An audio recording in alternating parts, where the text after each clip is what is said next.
Lockdown 2020। রেস্টরুমে ঢুকে গলা স্টেথোটা খুলতে খুলতে খুব দুর্বল বোধ করে রোহিণী। শরীরে উত্তাপ টের পাচ্ছে। তবে কি অনবরত চিকিৎসা করতে করতে তারও মাথার মধ্যে বিপ বিপ করছে একটাই শব্দ, কোভিড-19। খেতে হবে কিছু আগে, কিন্তু গ্লাভসটা খোলার শক্তিটুকু পাচ্ছে না কেন?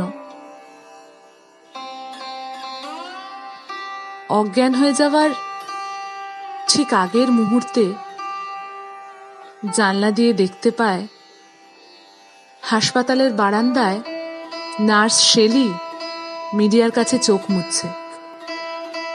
ছেলেটাকে শেষ আদর করেছি 21 দিন হয়ে গেল। দুর্গাপুজো 2019। এই বেলা পেশেন্টের ভিড়টা নেই। অনি বসে বসে স্কুলের হোয়াটসঅ্যাপ গ্রুপের চ্যাটগুলো পড়ছিল। দূর থেকে একটা ক্ষীণ ঢাকের শব্দ ভেসে আসছে। বন্ধুরা সব সেজে গুজে অষ্টমীর অঞ্জলি দিচ্ছে। হাসি ঠাট্টা হই হুল্লোড়, কত খাবার, ক্ষণে ক্ষণে ছবি পোস্ট হচ্ছে। অনি এসব রসে বঞ্চিত। মেডিকেল ইন্টার্ন অনিকেত বসু আপাতত পুরুলিয়ার একটা প্রত্যন্ত গ্রামে মেডিকেল ক্যাম্প। অবশ্য শেষ যে কবে দুর্গাপুজোয় ফাটিয়ে মাস্তি করেছে অনির ঠিকঠাক মনে পড়ে না। কখনো জয়েন্ট এন্ট্রান্সের পড়া, কখনো বা MBBS এর চাপ। সামনের আরো কটা বছর এখন কঠোর পরিশ্রম, অনি জানে। কার্ডিওলজিতে স্পেশালাইজেশন করার ইচ্ছা। দুর্গাপুজো 2029।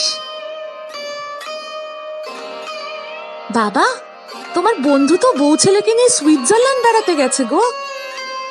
আরে ওই ডাক্তার অনিকেত বসু গো, যিনি ওই গত সোমবার নিউজ বাংলায় এসেছিলেন। আরে ওনার বউ তো আমার ফেসবুক ফ্রেন্ড।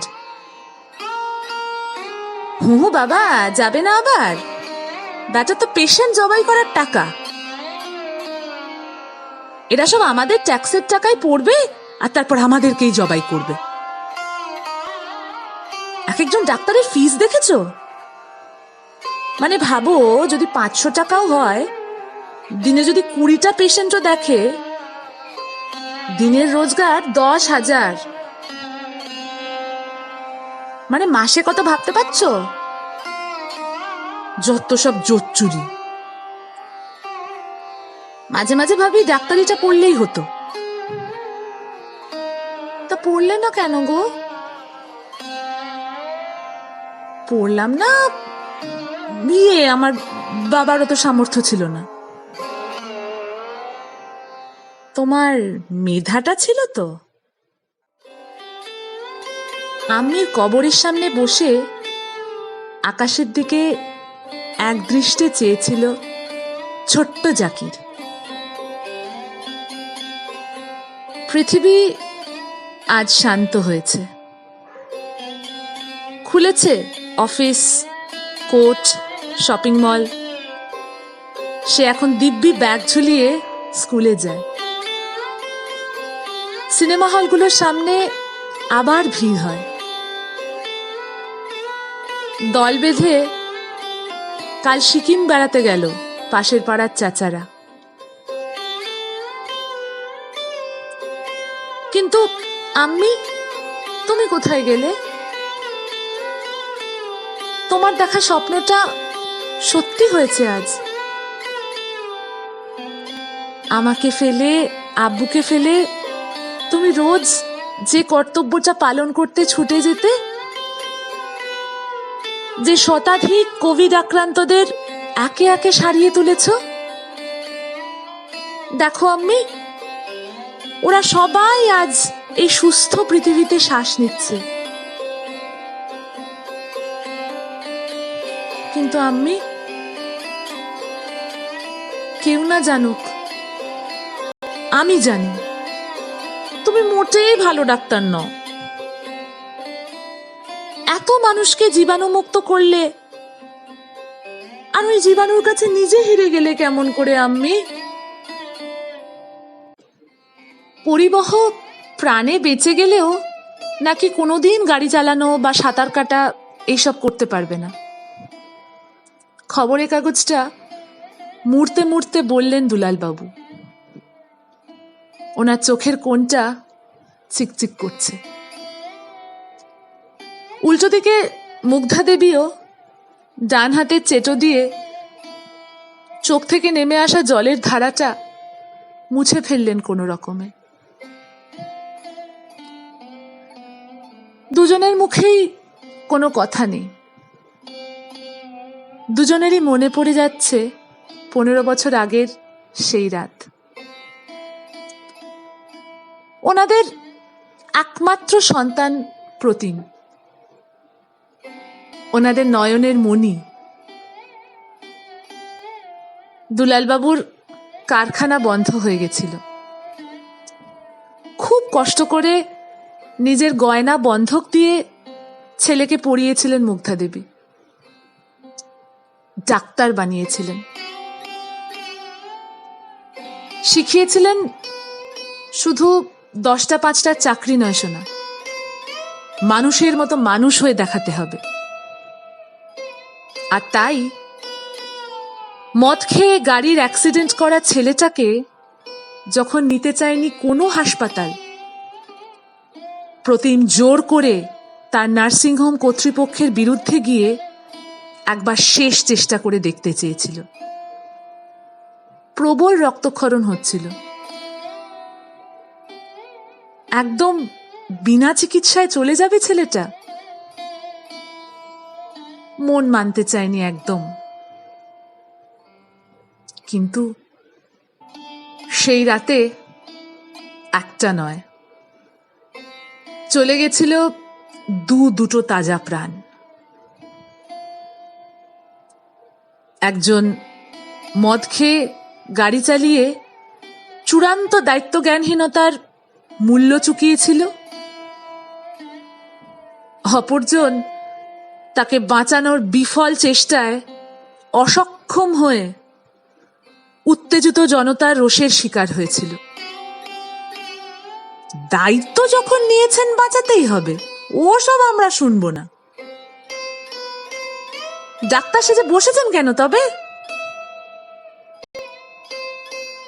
অনেক বোঝাবার চেষ্টা করেছিল প্রতিম, কিন্তু শেষ মুহূর্তে মাথায় লোহার রডের আঘাত অচল করে দিয়েছিল মস্তিষ্ককে।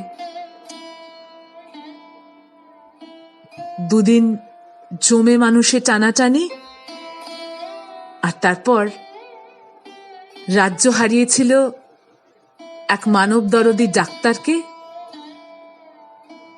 আর খালি হয়ে গেছিল এক অসহায় বাবা মার কোল। তোমারে না কতবার কইয়া দিছি যে ডিউটিতে গেলে আর বাসায় ফিরবা না? কতবার বলুম আর এক কথা? কিন্তু কাকা বাবু। কোনো কিন্তু নয়, ডাক্তার বইলা এতকাল অনেক রেসপেক্ট দিছি তোমারে, কিন্তু আর না। আমার এই বাড়ি খান আমি করোনা ভাইরাসের আরত হতে দিব না। তুমি কালকেই আমার ঘরখান ছাইরা দিবা। কিন্তু কিন্তু কাকা বাবু, আমি যাব কোথায়? আজ বাদে কাল কোভিড রোগ আপনারও হতে পারে। ডাক্তাররা না থাকলে আপনি সারবেন কিভাবে? ওসব কিচ্ছু আমি শুনতে চাই না। আমাগো বাসায় আমি ডাক্তার ভাড়াটে কিছুতেই রাখতে দিব না। বসুবিলার রুফটপে পার্টি বেশ জমে উঠেছে। ডাক্তার বসুর 35তম বিবাহ বার্ষিকী। মিসেসও ডক্টর, তবে ডাক্তার নন, দর্শনে ডক্টরেট। অপূর্ব ব্যক্তিত্ব মহিলার। ভেতরে ডাইনিং হলে অল্প বয়সী মেয়েদের গ্রুপটা বসে আড্ডা দিচ্ছে। ডক্টরস গ্রুপের কনিষ্ঠতম সদস্য বছর 28-এর মনীষ সদ্য বিয়ে করে হানিমুন সেরে ফিরেছে। তার নবপরিণীতা জিনিয়াকে নিয়ে বেশ আদি রসাত্মক ঠাট্টা ইয়ার্কি চলছে। রান্নার মেয়েটাকে টুকটাক ইনস্ট্রাকশন দিতে দিতে মিসেস বসুও ওদের কথায় না হেসে পারছেন না। এদিকে জিনিয়ার মুখ ভার। দূর, মাস্টার্স কমপ্লিট করতে না করতেই বাবা বিয়ে দিয়ে দিল। নেক্সট উইক থেকে চাকরির ইন্টারভিউ দেওয়া শুরু করব ভাবছি। এখানকার ডাক্তার দিদিরা, প্লিজ বলে দাও তোমরা কিভাবে ওয়ার্ক আর ফ্যামিলি ব্যালেন্স করছো। আর ডাক্তার বৌদিরা, প্লিজ শিখিয়ে দাও তোমাদের ডাক্তার স্বামীকে কিভাবে হ্যান্ডেল করছো। ওর বলার ধরনে সবাই তো হেসে কুটিপাটি।